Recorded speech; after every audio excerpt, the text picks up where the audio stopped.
Once upon ಅ ಟೈಮಲ್ಲಿ ನಾನು hair care ಮಾಡ್ತಾ ಇದ್ದೆ, ಸ್ಕಿನ್ ಕೇರ್ ಮಾಡ್ತಾ ಇದ್ದೆ, ಮನೆಯಲ್ಲಿ ಏನೆಲ್ಲ ಇದೆ ಎಲ್ಲ ಇಂಗ್ರೀಡಿಯೆಂಟ್ಸನ್ನು ಮುಖಕ್ಕೆ ತಲೆಗೆ ಹಾಕ್ತಾ ಮೇಂಟೈನ್ ಮಾಡ್ತಾ ಇದ್ದೆ. ಬಟ್ ಈಗ ಯಾವುದಕ್ಕೂ ಟೈಮ್ ಇಲ್ಲ. But there was one point in my life currently where I felt if I don't take care now then I will surely regret it later ಅಂತ ಟೈಮ್ ವೇಸ್ಟ್ ಮಾಡದೆ ನಾನೊಂದು ಕ್ವಿಕ್ ಆಗಿರುವಂಥ ಈ ಒಂದು ರೆಸಿಪಿ, ಆಯಿಲ್ ರೆಸಿಪಿ ಅಂತ ಹೇಳ್ಬೋದು, ಇದನ್ನು ಮಾಡಿದ್ದೇನೆ.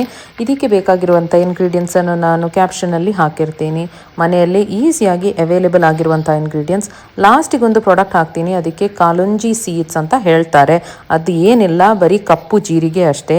ಇದನ್ನು ನೀವೊಂದು ಸಪ್ರೇಟಾಗಿ ಪರ್ಚೇಸ್ ಮಾಡಬೇಕಾಗುತ್ತೆ, ಯಾಕಂದರೆ ಯೂಶ್ವಲಿ ಇದು ಮನೆಯಲ್ಲಿರೋದು ಸ್ವಲ್ಪ ಕಮ್ಮಿ.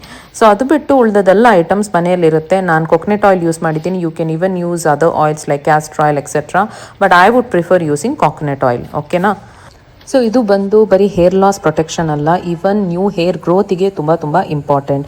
So in case you want to shine like those Sunsilk shampoo hair, then you must stop using a lot of chemicals and start using organic product. So personally that is my recommendation. ನಾನು ಎಷ್ಟಾಗ್ತದಷ್ಟು minimal ಕಾಸ್ಮೆಟಿಕ್ಸನ್ನು use ಮಾಡ್ತೀನಿ, even hair product. ಮನೆಯಲ್ಲಿ ಏನು ಇರುತ್ತೆ ingredients ಆದಷ್ಟು ಅದನ್ನು use ಮಾಡ್ಕೊಳ್ಳಿ. So ಈ ಥರದ್ದೊಂದು bottle purchase ಮಾಡಿದ್ದೀನಿ. ಆಯಿಲ್ ಕೂಲ್ ಆದ ನಂತರ ಬಾಟ್ಲಿಗೆ ಹಾಕಿ ಆ್ಯಂಡ್ ದೆನ್ ಹೇರ್ ಆಯಿಲನ್ನು ಯೂಸ್ ಮಾಡಿ. ಓಕೆ, ಬಾಯ್.